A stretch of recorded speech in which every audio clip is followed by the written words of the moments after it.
जी, अस्सलाम वालेकुम। मेरा नाम मोहम्मद हसीब है और मैं अरसा 20 साल से तदरीस के शोबे से मुंसलिक हूँ। जी, आज मैं आपको बताता हूँ कि 2026 2026 का 9th का फिजिक्स का पेपर कैसा आएगा। तो उसके लिए हमें हार्ड वर्क नहीं करना, उसके लिए हमें स्मार्ट वर्क करना है, क्योंकि हार्ड वर्क तो करना भी करता है, बट हमने स्मार्ट वर्क करना है ताकि हम फिजिक्स के पेपर में मैक्सिमम मार्क्स गेन कर सकें। मैक्सिमम मार्क्स 60 और 60 मार्क्स जो है वो हम गेन कर सकें।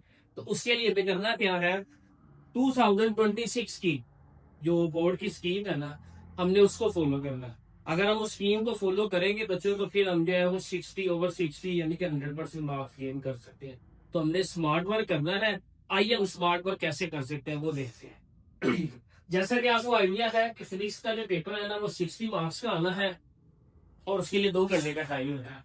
सबसे पहले आपने बताया कि ऑब्जेक्टिव पेपर आता है। ऑब्जेक्टिव पेपर जो है वो 15 मिनट्स का होता है और उसमें 12 एमसीक्यूज होते हैं। ये चैप्टर वाइज लिखे हुए 1 2 3 4 5 6 7 8 9 10। अब हर चैप्टर में से कितने कितने एमसीक्यूज आने हैं वो सारी भी मेरी यहाँ पे मेंशन की हुई है। टोटल हो गए, ये 9 चैप्टर है। एमसीक्यूज कितने हैं? 12 है। सबसे आसान मेथड या आसान हल पता क्या है? 9 एमसीक्यूज आने हैं जो चैप्टर के लास्ट में एक्सरसाइज है ना, वो same to same word to word वो 9 एमसीक्यूज आ गया। पीछे रह जाते हैं 3 एमसीक्यू। वो 3 एमसीक्यूज क्या है? साइड बोर्ड से आ सकते हैं, कंसेप्चुअल क्वेश्चन से आ सकते हैं, फिजिक्स इन साइड से आ सकते हैं, कहीं से भी 3 एमसीक्यूज आ सकते हैं। तो फिर टोटल बन जाते हैं कितने? 12 एमसीक्यूज। उसके बाद बारी आती है जी शॉर्ट क्वेश्चन की। शॉर्ट क्वेश्चन के पोर्शन बनाए हुए बोर्ड वालों ने। मतलब फर्स्ट शॉर्ट क्वेश्चन क्या है? क्वेश्चन नंबर 2 वाला है। ठीक है, जस्ट सब्जेक्टिव टाइप पेपर है, उसमें चैप्टर 1 2 एंड 3 है। चैप्टर 1 2 और 3 का पेयर बनाया हुआ। 1 चैप्टर में से 3 शॉर्ट क्वेश्चन आएंगे, 2 में से 2, 3 में से 2, 3 में से 3, तो टोटल हो गया 3+3+2, 8 फोर क्वेश्चन हो गए। 8 में से 5 आपने अटेम्प्ट करने लिखा गया क्या? 5। उनमें से आसान है पता क्या है? 5 फोर क्वेश्चन तो जो एक्सरसाइज है ना चैप्टर की लास्ट वाली एक्सरसाइज, उनमें कंसेप्चुअल कंस्ट्रक्टिव रिस्पांस क्वेश्चन है और शॉर्ट क्वेश्चन है। उनमें से मतलब 8 में से 5 तो वो आ जाने, बाकी रह जाते हैं 3। वो कहीं चैप्टर के अंदर से डेफिनेशन दे दे, कोई कंसेप्चुअल क्वेश्चन दे दे, वो किसी भी टाइप का वो क्वेश्चन आपको दे सकता है। लेकिन 5 आपने अटेम्प्ट करने हैं 8 में से, तो वो बड़े आसानी से आप अटेम्प्ट कर सकते हैं। क्वेश्चन नंबर 3 जो है वो 4 5 और 6 चैप्टर का पेयर करना है। 4 में से 3, 5 में से 3 और 6 में से 2 मिला के 8 शॉर्ट क्वेश्चन है। आपने 5 अटेम्प्ट करने हैं। उसमें 5 अटेम्प्ट करेंगे। इसमें भी 8 में से जो 5 क्वेश्चन है वो चैप्टर के लास्ट में एक्सरसाइज के शॉर्ट क्वेश्चन के नाम से और कंस्ट्रक्टिव रिस्पॉन्स क्वेश्चन के नाम से है। उनमें से 5 हैं। 3 जो है वो चैप्टर के अंदर से कोई डेफिनेशन दे सकता है, कोई साइड बॉक्स से क्वेश्चन बना के दे सकता है, इस तरह। फिर क्वेश्चन नंबर 4 आएगा, उसमें चैप्टर नंबर 7 8 और 9 शामिल होगा। 8 7 8 और 9, 7 में से 3, 8 में से 3, 9 में से 2 शॉर्ट क्वेश्चन आएंगे। टोटल हो गए 8 8 में से 5 अटेम्प्ट करने के 5 उसी तरह साइड वो constructive response question, short question जो एक्सरसाइज के लास्ट में है, उनमें से मतलब आ सकते हैं। 3 जो है वो साइड बॉक्स से दे देगा, या वो क्या कह सकते हैं कि डेफिनेशन दे देगा, स्टेटमेंट दे देगा, इस तरह का है। अच्छा, एक और इम्पोर्टेंट बात यह है, अगर स्टेटमेंट आए ना बच्चे, तो स्टेटमेंट में सिर्फ स्टेटमेंट के साथ अगर एग्जाम्पल बुक में मेंशन है ना, आप एग्जाम्पल दे दें। बोर्ड वाले ने नहीं पूछा, आप एग्जाम्पल दे दें। अगर कोई फार्मूला है तो फार्मूला नहीं पूछा, आपको आता है उस डेफिनेशन स्टेटमेंट के साथ फार्मूला है तो आप लिख ले।